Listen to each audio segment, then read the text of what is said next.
Good evening, everyone. Welcome. My name is Joe Davidge. I'm the Executive Director here at the Georgia Center for the Book. And on behalf of the Georgia Center for the Book and Read SC, the South Carolina Center for the Book, welcome to another in our On My Mind series of programs.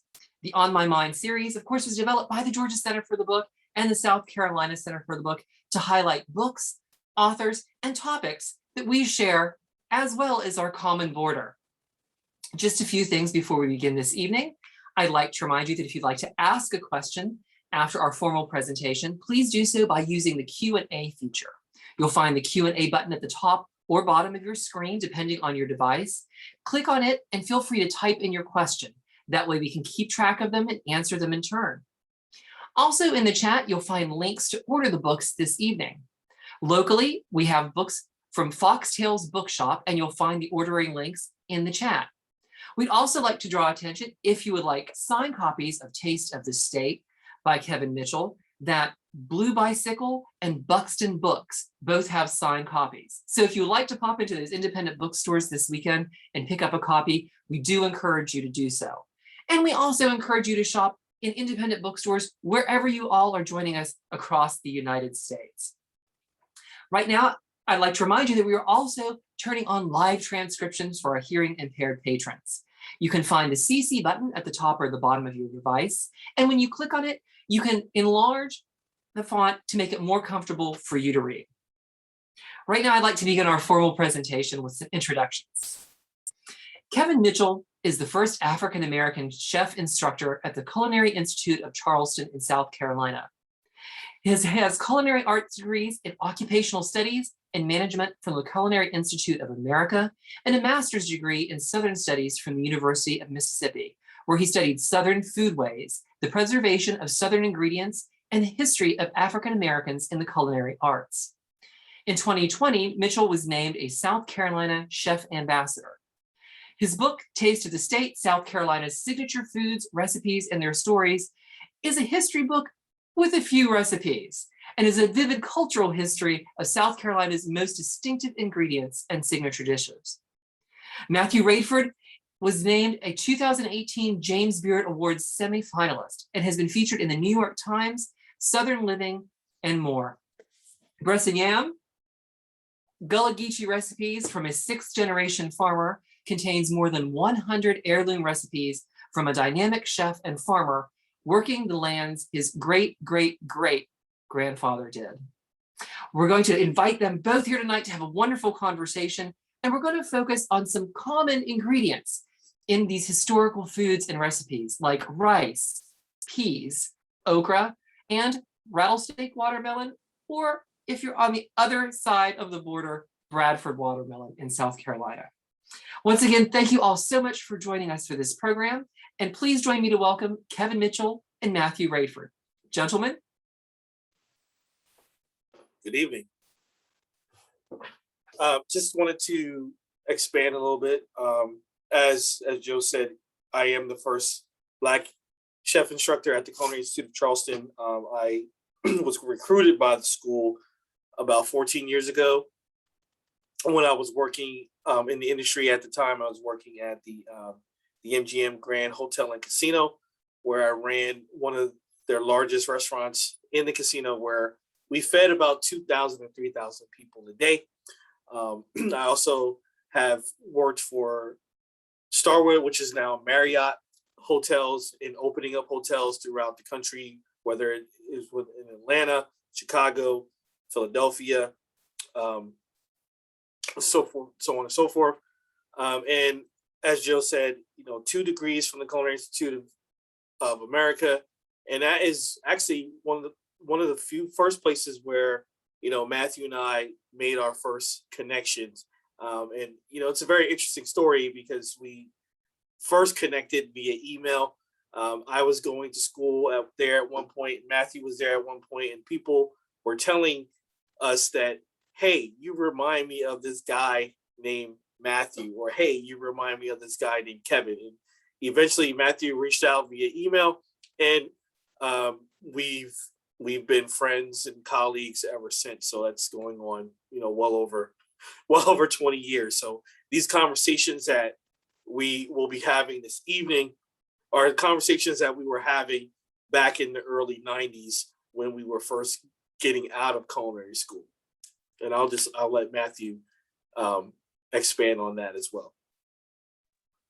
Greetings. Thank you, Kevin. My name is Matthew Raiford. I am a chef and a farmer, and I am also the board chair for Georgia Organics for the state. And so my background lies definitely culinary, graduating from CIA shortly after Kevin did. And then I also have a background in ecological horticulture from the University of Santa Cruz in Santa Cruz, California. So yeah, it's been an amazing ride over the 20 years that we've been discussing food and foodways, and then me actually coming back to my family land. The land has been, I feel very blessed to say, land has been in my family since 1874. I'm the sixth generation to be on it farming. And my children are the seventh to have planted, harvested, and eaten from a crop. And the conversation we're about to have with rice, peas, watermelon, okra, I think is going to be quite interesting and eye-opening for some, and kind of a refresher for others. So I even see a few friends are popping in right now saying, hi, hey, Jim, how you doing? So yeah, so I'll kick it off if you're okay with that, Kevin, with rice. Yeah. That's Yeah, fine. so oftentimes when we think about rice, oftentimes people just think about it as a starch, like potatoes. But it actually is one of the first commodity crops that was grown here in the United States, actually in the original 13 colonies, to so that people could eat and survive. So the reason that it is so prevalent and such a part of this East Coast history for me is that Gullah Geechee folks from West Africa were literally brought to the coast so that they could enslaved to harvest, to plant, to build the waterways for that to happen. And a lot of people have some of the rice culture thing, I think, a little upside down, because most of it isn't being done here any longer on the East Coast. So not to the amount that is done in the Midwest, Texas, and the West.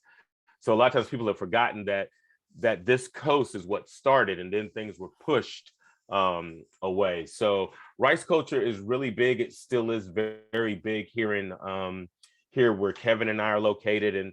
And just to give you an idea of its significance, the 100 miles of the East Coast that Georgia has, that marshland is there because of what those Africans were able to do, and to build a way for salt water out, fresh water in, and to allow for those things to continue to grow. Well, that now has some beautiful estuaries that provide amazing white shrimp that run from North Carolina almost to Central Florida, that come out of our specific estuaries. When we start to look at how important a crop is, that crop also has allowed for us to have some amazing seafood in this area also, which I'm sure Kevin's going to talk a little bit about some gullah stew here, and some red rice a little bit. So I'll turn it over. Yeah, so the story of rice in Charleston, I mean, as Matthew stated, it definitely starts with those people from Western Africa that were forcibly brought here to cultivate rice, specifically if you're thinking about Charleston, right? So without the cultivation of rice, we've seen and we know that Charleston really doesn't or would not exist without that cultivation. So just think about, a French planter or someone else coming to this area and seeing the marshes filled with rice fields and not necessarily knowing how to cultivate that crop.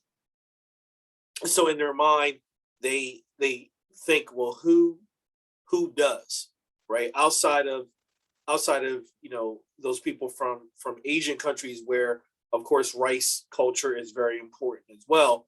But they think of those people that come from Western Africa when you're looking at Sierra Leone, Senegambia, those particular places where rice grew for thousands of years. And they bring these people here and they continue this cultivation of this very important ingredient. And on my end, I'll kind of talk more about what is done with rice, from a chef's point of view. Once someone like Matthew grows it, cultivates it, sends it through a mill to remove the outer hull and things like that, what do we do with it? And specifically, the strand here is Carolina gold, right? And we call it Carolina gold because the outer hull is gold in color, right? And it is an heirloom, descendant of a rice that comes to us once again from Africa. And in this area, it is very instrumental in creating what we know as the Carolina Rice Kitchen, right? And and if you're really interested in that really kind of go into how that happens specifically here. Of course, the Carolina Rice Kitchen by Karen Hess, which is an extremely great book. And also, if you're looking for another book by Judith Carney called Black Rice, that really talks about the cultivation of rice in this area.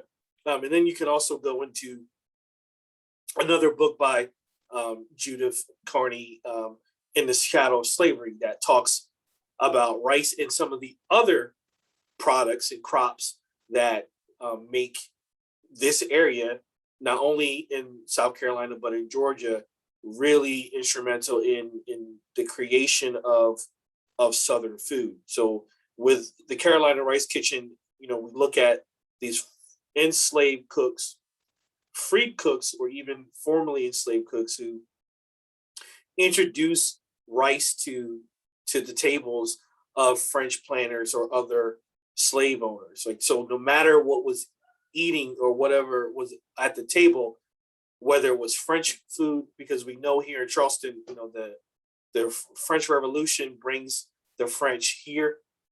They open French restaurants, so this French food is on display. But no matter what these cooks prepared in the big house, there was always a bowl of rice at the table, right? And with that, the enslaved cooks, and we talk about, the Gullah Geechee people here, they create these beautiful dishes, these one pot rice dishes that truly represent what the culture is here, right? And I think we have to always talk about the importance of rice, not only in South Carolina and in Georgia, but rice throughout the world. Like, no matter where you go, there is a quintessential rice dish that is celebrated, right? So here we're talking purlus, which are those one pot rice dishes. And for example, you have Hop and John, you have red rice, right? Which is, kind of a derivative of jollof that comes to us from Africa. And then further back from jollof, or to get jollof, you're talking about chebujen in Senegal, which is still very similar. Then, of course, if we move, through the New Orleans area, we're talking jambalaya. If we're in Spain, we're talking paella, right? If we're in France, we're talking good old rice pilaf, right? Or if we're even in India, we're talking about a pilau, or in their particular culture, a purlu of rice, right? And we know the central ingredient in all these dishes is always rice, no matter what or where the rice comes from, or the strand or the type of rice, whether it's Carolina Gold, whether it's basmati, whether it's calrose. In Spain for paella, rice is always that central ingredient. with the addition of meat, other seafood, and other types of vegetables, right? And we can also talk about, when we talk about some of the other ingredients, one of the most important rice dishes outside of Hop and John, would be this okra purloo as well. And we can kind of get into, the cultivation of okra, with Matthew starting off with that, and then I can bring it back home. Unmute myself if I want to be heard, right? So you want to jump to okra first? Yeah, we can go to okra. Okay, so one of the things we've been doing here lately is trying to figure out more about companion planting, how things grow well together, why they grow well together. Is there a symbiotic relationship that goes on? And so what we're oftentimes familiar hearing about the three sisters, where we hear about corn, beans, and squash being planted together, and how the indigenous people here would have planted those things together. And for us, what we're doing here at Gilliard Farms is we're starting to understand more about the four aunties. And the four aunties are rice, peas, watermelon, and okra all being planted together. My man, John Jackson, I never forget when when the two of us were sitting around talking about how he's seen things coming from Sierra Leone and having that kind of a background, and us having all those conversations. Now, oftentimes when we think of okra, oftentimes we just think of plimps and spineless, or from time to time, we have our Alabama red and things like that. But having had a chance to go to Tierra Madre and in Torino, Italy, and being able to see all of the people from the African diaspora, and I saw over 100 different varieties of okra. There is no one okra, but it's oftentimes used very, very similarly. I've made lots of dishes with okra and had people come back and be like, man, you know what? You got me to be a believer. And I said, believer in what? And they were like, okra, like I would never have eaten it. Like every time I look at it, it's like a slimy pot. And I'm like, oh, that's all about cooking. You do understand that to keep that gelatinous thing from happening, you got to have some high heat happening to it. And I pickle okra all the time also.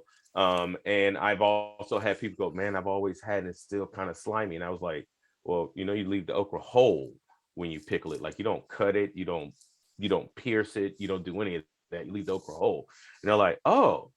And it's really interesting that none of these things were taught to me while I was in culinary school. These are things that I learned from my grandma and my great grandmother and my nana and my mom and my aunts. And so I want to be very open in talking about how we learn how to cook and how we learn how to cook these specific and or use these specific dishes, whether it is about planting or cooking.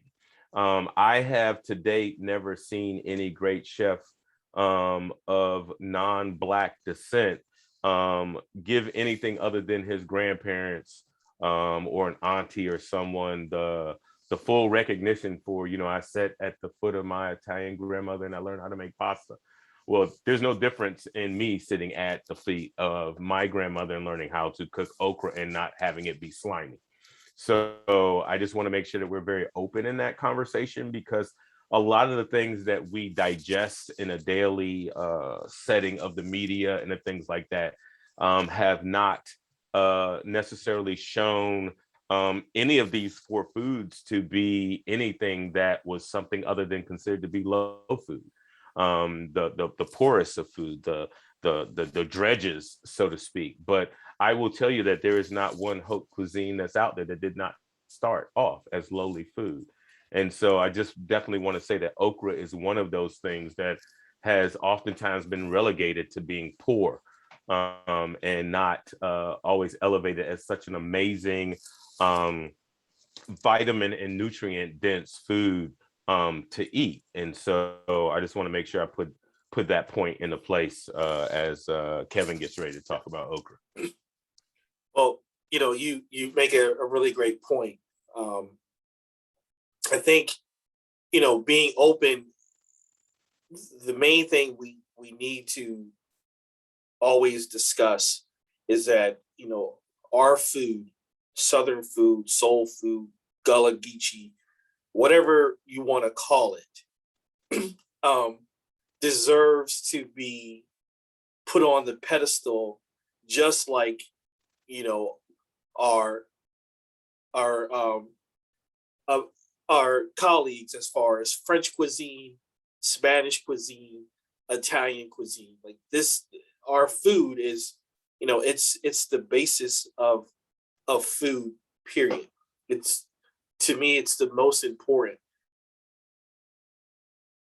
These things in culinary school, right? Culinary school, it's all about French, French, French. And I love French cuisine. I'm all about making that beurre blanc and getting all that butter in there, and foie gras, torchon, and all these other great things. But, we have to always give this honor and praise to this food. And, for me, the beauty of okra is one of those things that either you love it or you hate it, right? And depending on where you're from, right? I think a lot of people from the North do not necessarily have an affinity for okra because they don't understand that in some cases it's supposed to be slimy. It's supposed to have this mucus, or viscosity to it, in order to really take advantage of the thickening property that it does have, right? So when we're talking about okra in the case of gumbo from New Orleans,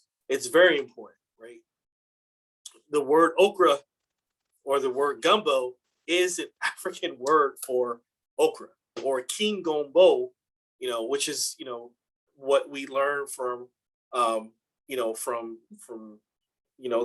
matriarch of discussing African American food, Dr. Jessica Harris. It is the base of what this dish is, and the beauty of it, and I'll talk about it from a chef's point of view, in cooking it, as Matthew stated, pickling it whole is very important, and as a culinary instructor, having class, teaching students how to pickle okra, we experimented with keeping the okra whole, and also cutting it in half and then pickling it. And then, of course, we saw the major difference. Once it was cut in half and pickled, it was this viscous kind of mess of pickled okra, and the students couldn't understand. And I said, well, when you cut it, you are releasing that viscousness that comes out of okra, right? But there's so many other really great things, that okra really is. I mean, the seeds can be parsed into oil, and used for cooking, whether it's used to make a vinaigrette or actually cooking something in okra seed oil. It can be dried and ground into a flour and used in a lot of baking applications, right? And there are people out there that are processing okra flour. In Pitts, Georgia, the gentleman escapes my memory right now, but he produces okra seed oil. He produces bene seed oil. He produces okra flour. So it's one of those things that, as Matthew said, we have always looked at it as this kind of bottom level ingredient, but okra is very important because okra is, it's worldwide. You can get okra in India, right? Which is something I learned when I was in Mississippi, getting my master's degree, and working with a chef who was from northern northern India, where okra grows very prevalent, and okra plays into a lot of the dishes that they make in that area. And also in southern India as well, okra plays very heavily in these dishes. So, we talk about the importance of okra. We have to get people to understand that it is. I mean, it's worldwide. Okra grows very prevalently. I mean, you do need a specific growing temperature for it to do what it's supposed to do, but it's very important. And Matthew mentioned, the Clemson spineless okra, which is of course created here in South Carolina and Clemson. It was a way to save the hands of people that would pick it, because when you pick it, you cut your hands a lot when you pick okra.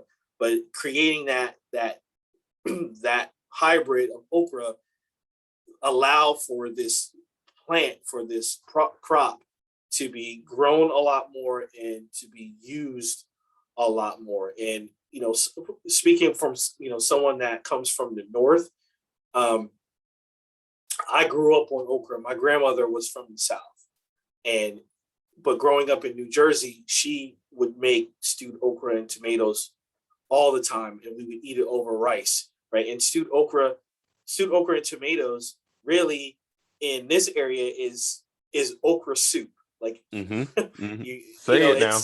It's the same. It's one and the same thing. It's like chicken, stewed chicken and rice, which is very similar to what we would have here as chicken bog, as an example. So, these ingredients, once again, as Matthew said, they all go together and they all grow together, and we eat them all together, whether it's, and I know we're going to talk about peas, right? Mm-hmm. Whether it's peas, whether it's okra, but you always eat stewed okra and tomatoes over rice. You always eat, whether it's black eyed peas, sea island red peas over rice, right? And then of course, you have that nice slice of watermelon on the side to kind of bring it all together. Yeah. So let's just jump to peas. We'll save that watermelon conversation for the very end for sure. So I don't know if anyone's paid attention, but I'm really trying to ensure that I stay focused on the farming end of everything, so that there's not a lot of folks trying to figure out who's talking about what. But one of the things I really love about peas is their ability to fix nitrogen into the soil. And soil oftentimes is only looked at as, nitrogen, phosphorus, calcium, that kind of thing. But soil is a living organism, and that living organism needs to be fed. And a great way to feed nitrogen into that is through peas. So one of the things that we're doing currently at the farm is we are growing. Actually, it's funny when you mentioned black rice. I was like, oh, where's he go? I was like, oh, okay. But we're actually growing black rice. It's actually called a dragon's eye rice. And so we're growing a black rice. We're growing a scarlet, which is a red rice, and an arborio. And the reason that we're growing all three of these is because all three of these rices come on full seed at different times. So allows us to continuously rotate the crops without being all of a sudden stuck. We're also growing them using something called the SRI method, where you're just trying to keep the root system at 60 to 70% humidity or moisture and not flooding. So the reason we're not flooding is because when you flood, you're actually creating an additional ecosystem. And that isn't an ecosystem that I currently have the ability to be able to control and let it become vibrant. And so that ecosystem would have everything from snails, crawfish, eel, fish, and all of that in there, which end up becoming an additional source of protein for the people that are growing it. For us, we're growing chickens and hogs. That's going to be my additional protein for right now. But we are growing a field that we're calling Reezy Peasy. So our Reezy Peasy field is a field that will hopefully in the next 2 weeks, we'll have it all in the ground. will be a rice field with, once the rice comes up and gets those two shoots up really nice, we'll then plant the pea right next to it. And then we're allowing that field right there to work. It worked very well for us last year, so we're doing it again this year. The other thing that we're doing is we are also doing the edges of our farm, which is very West African, like we're planting hibiscus and okra on the outside of all of this. We always have deer. We're always trying to figure out a way to keep it down. So we're getting ready to do that to kind of create a barrier around the rice.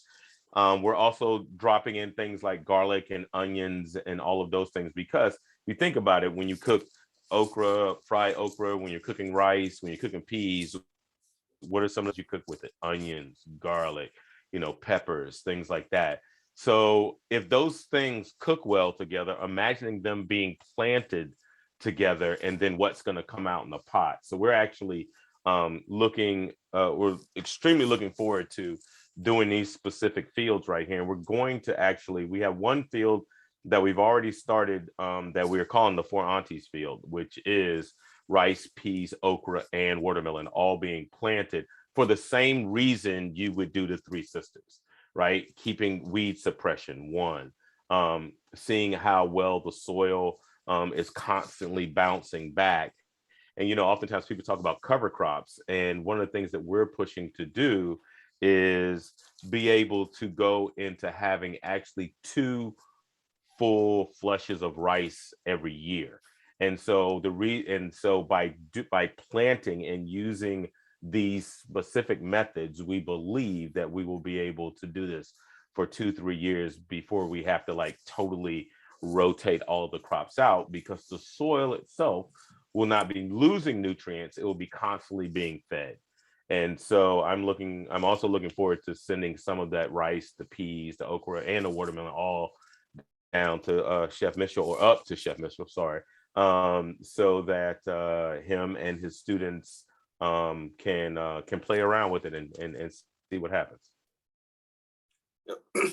Well, I think this is a really great conversation that we're having, because as an instructor, I always harp on my students the importance of having this chef farmer relationship, right? So myself as a chef and Matthew as a chef, but also being a farmer, really understanding how to plant crops and understanding planting crops that pair really well together, not only in the field, but as Matthew said, but also in the pot, right? So peas are very important, because they definitely come to us from Africa, and there's many different varieties of peas. Where we're talking field peas, we're talking Crowders, we're talking lady peas,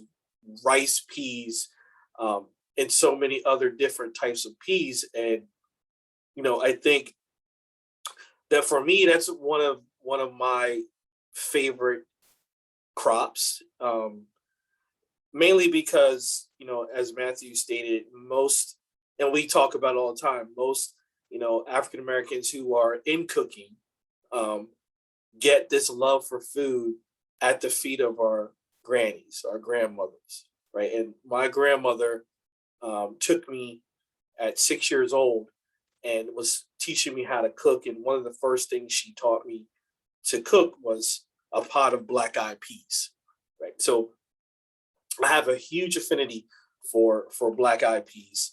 And one of the great things we were able to do here in Charleston in 2015, early 2016, was hold a field pea tasting, where I was responsible for preparing well over 20 varieties of peas.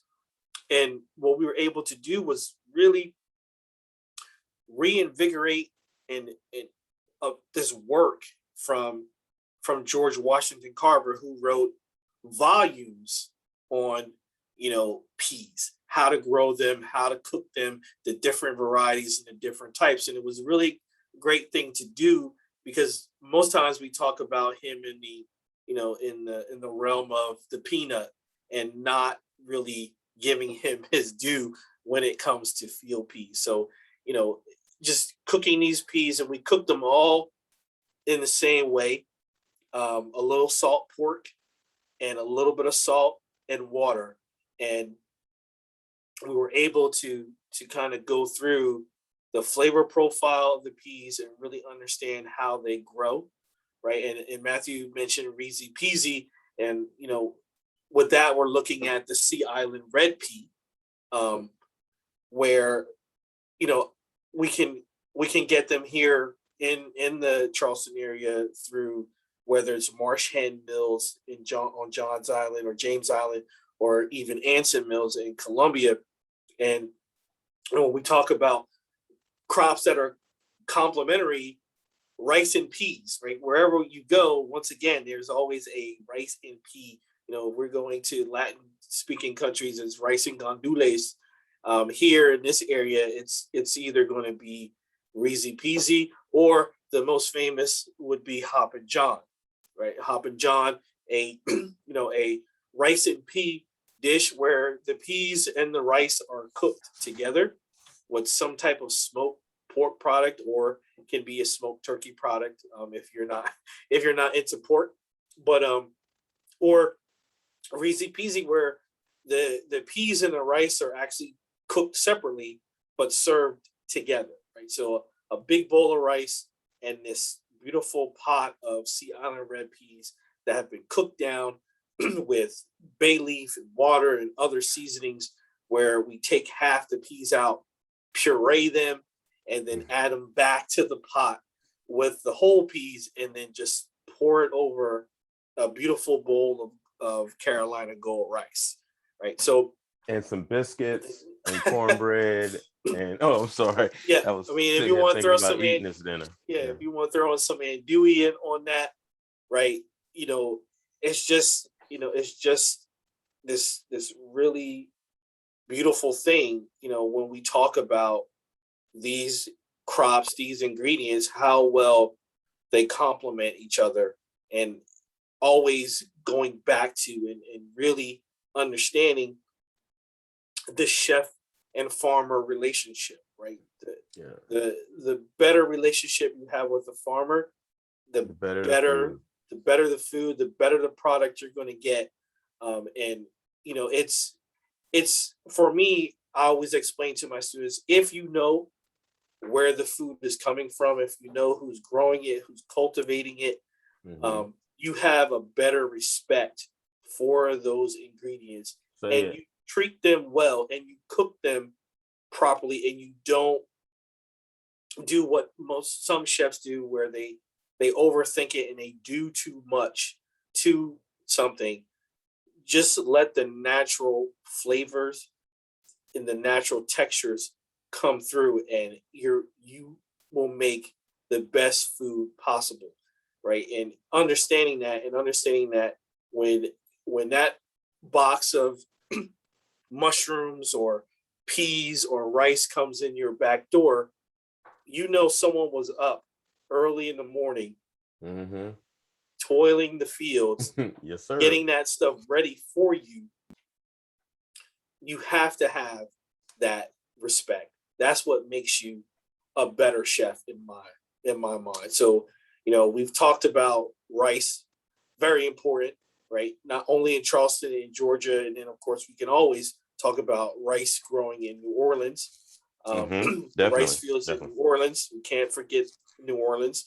We talk about okra, whether you love it or hate it, whether you like the viscous consistency of it, whether you understand it. And then of course the beauty of peas, the different types and how they are prepared and how they grow, and the different flavor profiles that they possess, and what growing peas does to the land, to the soil, to rejuvenate the soil, where you can grow that beautiful rice. And I think Mhm. also it's very important that we give a shout out to, believe it's the Jubilee Project, where now you're seeing Jubilee Black Justice. farm Jubilee Justice, Jubilee. Jubilee Justice, where now you're seeing African Americans growing rice throughout this area into Georgia and other places as well. Before we go over to watermelon, I want to make a nod to something that you brought up when you were talking about during the pea cook-off, or Yep. of all those different peas. Mhm. My hat is off that you brought up the piece about George Washington Carver and all the work that he's done on things outside of peanuts, and I certainly appreciate that. But what stuck in my head was when you said we used a piece of salt pork.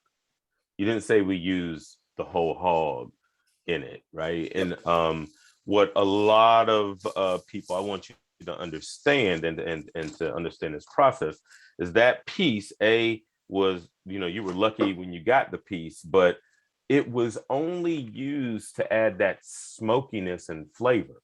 It wasn't in there to be a part of the main meal. And also back in those days, if you did get that piece, you was the lucky one, if anything else, because it was such a small piece. It wasn't anything major, which is one of those things of like why we cook it down and why we do all these things. But I just want to say thank you for saying it that way and or having done it that way, because oftentimes people think they got to put like 25 ham hocks and some Hoppin' John to get it to taste right, and I'm always like, you do know we got to pull all that meat so we can get to the beans. You know what I'm saying? That's why you make it. Well, another thing to mention is that we know that not every plantation allowed their enslaved people to have pork, hogs, smoked pork products. So you had to find other ways to flavor those peas or those greens to get that unctuous kind of porky, fat flavor, smoky flavor, right? And in some cases, greens, most enslaved people would grind bene seeds and fold those into that pot of greens to give off that unctuous kind of smoky, fatty flavor. Or some would use peanut butter or ground peanuts or ground nuts. Some people would use coconut milk. So it's very important. And it's good that you brought that up, that we understand that though we are the same people, we're not.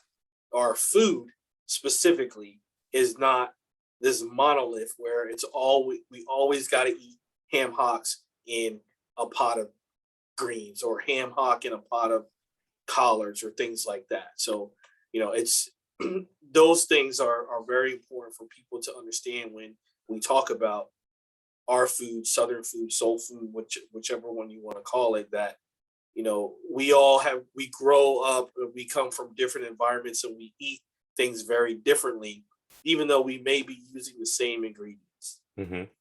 And seeing that you brought that part up, my great debate is the Georgia, South Carolina conversation about watermelon. And watermelon, for me, I grew up eating what's called a Georgia rattlesnake watermelon. It runs somewhere between 25 and 40 pounds, depending on how big and how much rain and all that stuff. It is not an in-hand watermelon that you just sit inside the refrigerator and cut one slice off of. This is like back in the day, core it, put a bottle of vodka in it, turn it upside down, let it sit for a little while, put it in the refrigerator.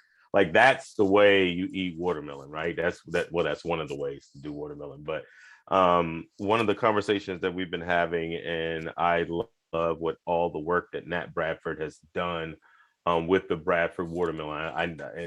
I also love the work you've done to help promote that throughout the state, Kevin, for sure. But for the Georgia rattlesnake watermelon, it gets its name because of the green line that runs through it. It looks like the rattle of a rattlesnake. And it is a very big watermelon. super red, super sweet. And I have a small story, a little small anecdote to give everyone. When I decided that I was coming home and wanted to grow watermelon the very first time, I kind of told my Nana, hey, I want to kind of create a little watermelon patch. And she was like, oh, go ahead and plant it right here. And she told me like exactly where to put it. And I planted it.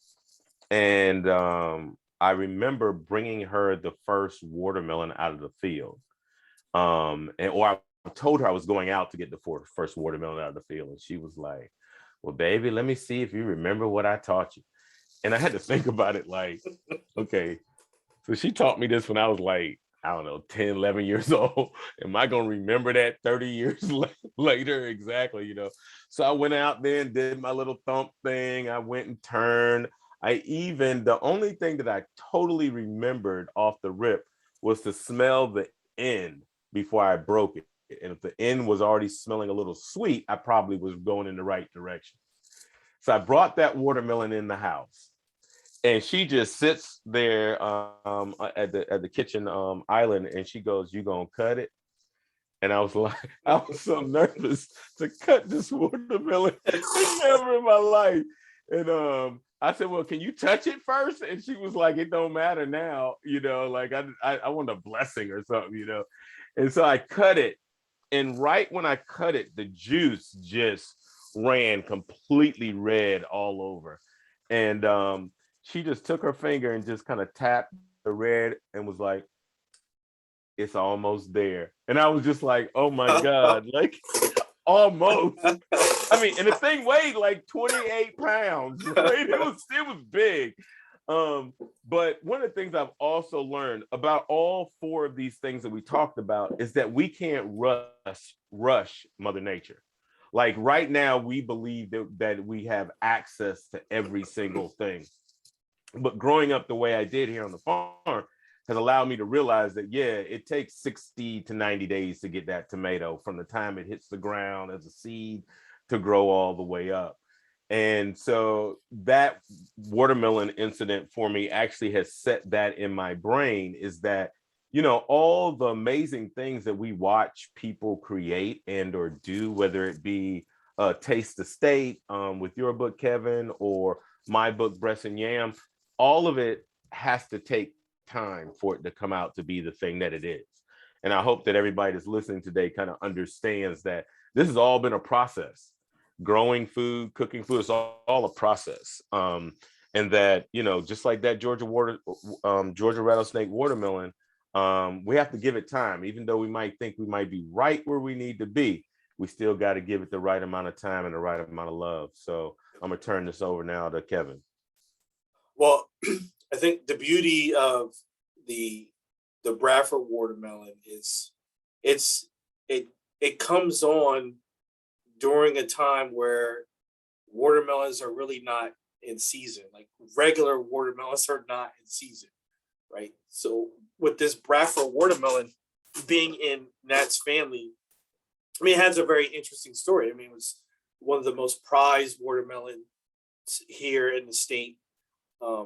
Almost to the point where people would steal the watermelon from the watermelon patch. And back then, before that, the family would poison certain watermelon in the patch, and to discourage people from eating it. And we think through some research that it may have backfired. Where one of the Bradford family back then actually ate one of the poisoned watermelons, and of course did not make it, so to speak. But this watermelon is, you know, it's like the Georgia rattlesnake watermelon, where it grows to be 25, even sometimes 35 pounds, and the flesh is extremely different than your commodity watermelon. The seeds are a lot bigger. Of course, the flavor is very different. And you know, fortunately, you know, we're able to still get this watermelon from Nat from his farm in Sumter, South Carolina. And you know, I every time when the watermelon's coming on, I send him a text and I'm like, okay, when are the watermelons coming? And he'll tell me, hey, they're coming this time, and he'll bring me one, right? And I mean, it's not, as far as the price, it's not like buying a commodity watermelon. I mean, you're gonna pay 25, 30, sometimes $35 for this watermelon.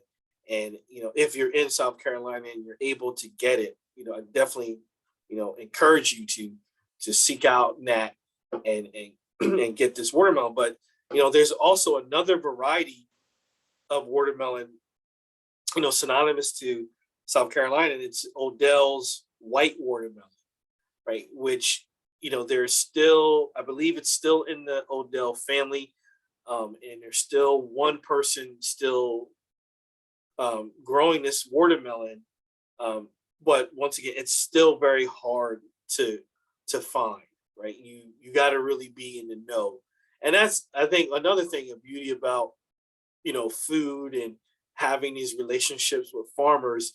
Like, if you're in the know, you're going to get these beautiful products that I guess the average person is not going to be able to have access to. So, I grew up on watermelon with my grandmother, who, she would sprinkle salt on her watermelon, which I thought was, a 6-year-old kid, was really weird, because you think, oh, well, watermelon is sweet and salt is the exact opposite.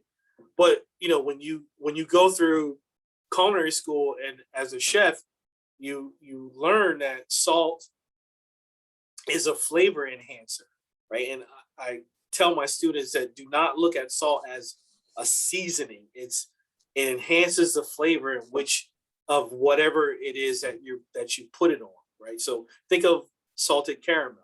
Think of how really good caramel is, when you add a little bit of salt to it, right? So, my grandmother, she would, hack open a watermelon and have a big old slice at the table.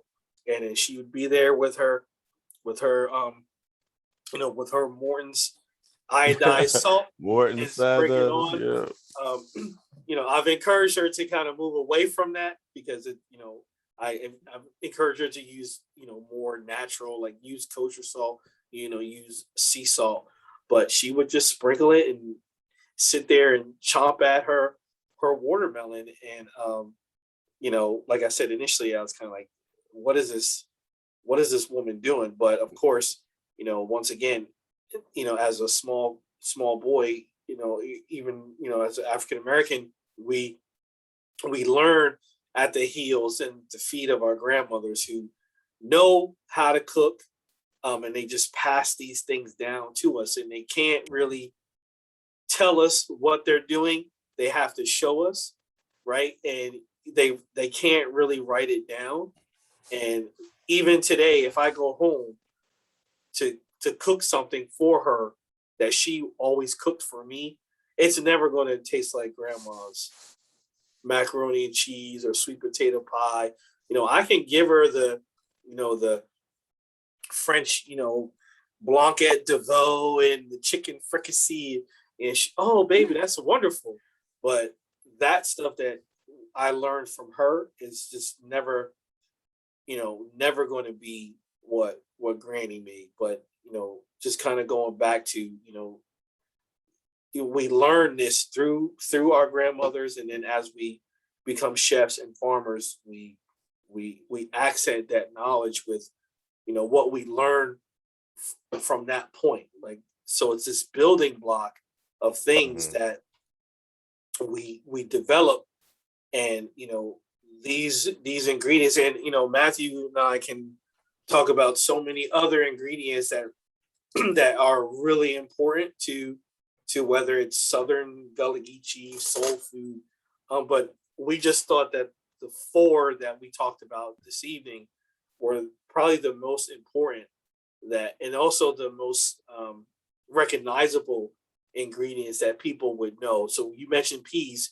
Everyone knows, okay, peas, black eyed peas, pinto beans, or whatever. You mentioned rice. It's going to be, whether it's Carolina Gold, which disappeared like right after the Civil War. And then we have Ben's favorite, or used to be what we call Uncle Ben's, becomes the most popular brand of rice. And then, of course, fortunately for people like David Shields and Glenn Roberts, reintroducing this Carolina Gold rice to the culinary landscape, and also peas, specifically Sea Island red peas, introducing that, and that with the watermelon, and of course, okra has always been a part of our food and who we are.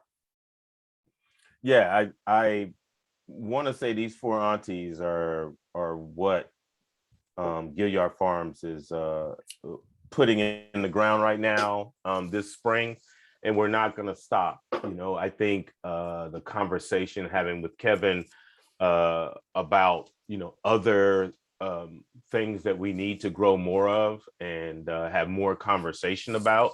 As a matter of fact, what I'm working on with my next cookbook actually is about companion planting, and how as you plant these things together and then cook them together, the plate just, it just explodes. It's like a bombastic thing when it hits your mouth kind of thing, Yep. So we're both moving in that arena. And I just want to say thank you for everybody that has been on here listening and taking the time with us. I know we still have a few more minutes, so I guess we can possibly open up for questions. Yep. Yeah, absolutely. So folks, if you have some questions, type them in the Q&A, drop them in the chat real quick. That way we can get to them. And I want to say, Matthew, I love some of your responses in the chat. Some of them you need to put on t-shirts and just go ahead and proselytize with t-shirts out there. Yeah. But I do want to kind of throw one out as people are typing, that I kind of noticed the theme, and one of our participants also mentioned about slow food, knowing how long it takes to grow food, knowing where your food comes from that's being put on your plate, and the importance of that, and honoring that whole movement and traditions, and how we're now seeing that.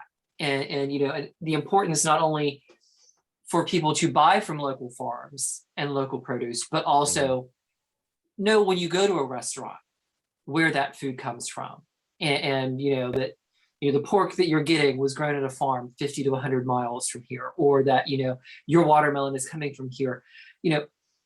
We see more of that. Are we going to see more of that? How can we maybe access that for the folks who want to enjoy that kind of eating experience? Well, I will say, I think it's an unfortunate thing, C-19, but I think post C-19, because there were so many times that things just seemed to disappear off the shelves, like eggs, pork, things like that. People have almost been forced to start to realize, oh, we do have local food that we have access to, or we don't have local food, and why don't we? But I think that goes to alludes also to what Kevin said earlier. Like, if you in the know and know a farmer, like, your chicken is going to be like totally different from the person that goes to the grocery store and buys a chicken. Your eggs are going to have much more nutrient contact, and I think that that's where the world, well, not the world, but that's where I think a lot of places are going within the United States because of the last 2 years, where people are starting to understand, oh, shoot, yeah, I get the whole thing that it takes a while. Like, people, there were points in time where I watched people not have tomatoes, right? Because they didn't realize that now we got supply chain issues. That's a whole nother mess within itself, right? So as we start to see these things, I think we're starting to be pushed into the thought process post-pandemic to how do we eat better, and how do we eat more nutrient dense food. My running conversation on that goes like this. If we have been telling people for the last 20 years that they should eat honey that's local to ensure that their immune system stays tight, would it not be the same for every other thing? Like, if I can get local pork and local chicken and local eggs and local broccoli and local, wouldn't that all be better because it's grown within the environment that I myself come from? So I think that we're starting to see that a lot more, and chefs are starting to understand that farm to table, there's no food that don't come off a farm. So saying farm to table means what exactly, right?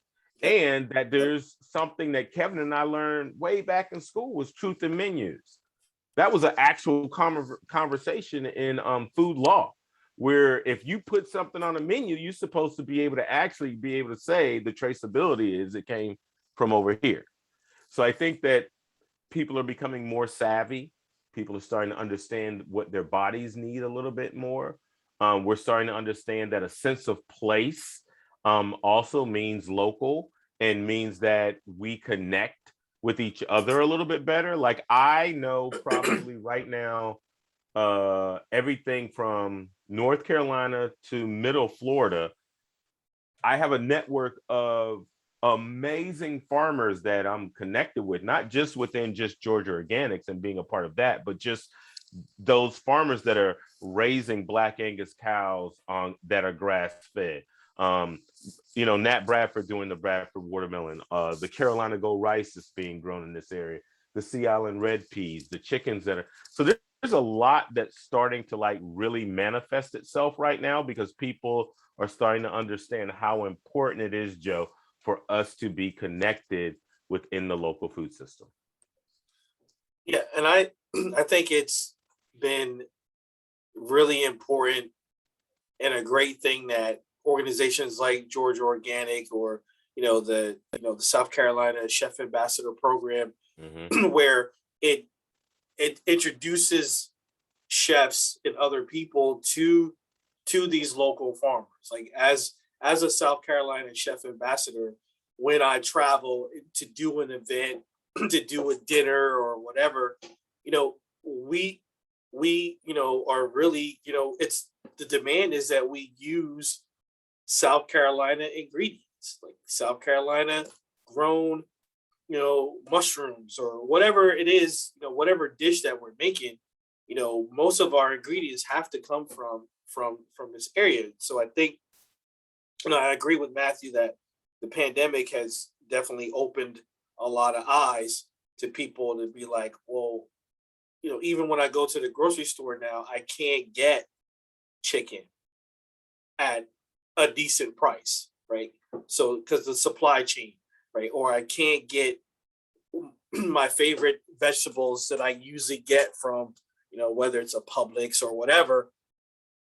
Now they're forced to go to this, a farmer's market on a Saturday to really see, where this food is coming from, right? And how great is it when it comes from, an area that's very close to where you live, and how great is it for you to keep that money in your local economy, right? And really it, going back to the Chef Ambassador Program, it really allowed for me to be introduced to a lot of farmers in the state that are doing really great things but they are not getting the press that they deserve because they are this small farm and it's competing with these big box farmers, right? And we know that there are times when you have to get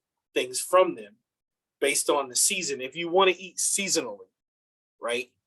I lived in Michigan, so during the winter on my menu, I'm not using strawberries because I know they're not coming out of Michigan. They're coming from California, they're coming from Florida or wherever else. So it's just a really great thing for these programs, and I hope other states are looking into doing these programs and introducing chefs, because now the chefs can introduce the consumers to local meat, local produce, local. I mean, even what you mentioned, slow food. Slow wine, slow fish, slow meat, so slow cheese. So it's it's this really great thing that I think is happening in the food world, and people like Matthew and myself, we have to just keep pushing and getting people to understand where it's coming from. And there was one, I know we're running over, but and I answered it, but I want to say it out loud. Wanya Clipper happened to say how they were traveling in South America and experienced amazing produce at an incredibly inexpensive cost. And why are we Americans have to pay tons of money for quality produce? What I typed in is, one, Americans have pushed for cheap, inexpensive food for so long that if there is anything that still falls in that price point, it's like, oh, that can't be good. It should cost more. That's the first thought, the value of food. Yep. We're also the only country that spends less than a third of our expendable income on food. Most people in other countries spend well over 50% of their earnings are pushed into being able to have food. The other thing too is that almost every other country I have ever traveled to have been local since forever. So their food systems are built primarily on what's local, and then what's expensive is what's out of their range. So it would be like something that's 300 miles away, Joe, instead of 150. So 150, it might be this really nice price, but all of a sudden you get this ham that comes from 300-400 miles away. Oh, that was going to be a little more expensive because it's also going to take time to get to you. So I think that we as Americans have to understand that what we're trying to do is change a system also that's only been in play for about 70 years. It hasn't been in play forever. And so oftentimes we have locked it in like, oh, it's been this way forever. No, it wasn't. As a matter of fact, the level of chemicals that we use now didn't even get started into the 40s. So prior to that, it was compost. It was companion planting. It was consistent crop rotation. It was me talking to the chef going, hey, what do you need? And I grow that thing for that person. Now it's just like grow everything but monocrop it. So I think that just to answer that really quickly, I think that that's one of the things that we have to, just as a society as a whole, start understanding that we need to pay attention to our local food system and also ensure that people have a living wage. So are they getting paid? So one of the things that that I also, I mean, it's unfortunate, but I can live off of $500 in South America, for a month, whereas I don't know anybody in the United States that can live off of $500 a month and make it. You know what I'm saying? Like, the prices of, just a one bedroom, not even a one bed, like a studio apartment is almost $2,200, and everywhere from New York to San Francisco. That's a $2,200 for a studio. Like, and so I think that that's where we have things so incredibly twisted. And that's the last thing I'll say. Yeah, I think it was there was a study, WABE and NPR, just a few days ago declared Atlanta unaffordable as far as rents are going, because they are just through the roof, and home prices are just crazy, and folks are still living in food deserts at the same time. So real quickly, since we're at the kind of like ending point here, I kind of want to ask, Matthew, how can we access the food from Gilliard Farms, and Kevin, how can we enjoy some of the things that you prepare as a chef scholar? Well, for me, I teach at a culinary school here in Charleston. We do have a public restaurant that fortunately has started to be reopened. We, of course, shut down because of the pandemic. Our public restaurants are open, but I also, I will do events outside of teaching at the culinary school.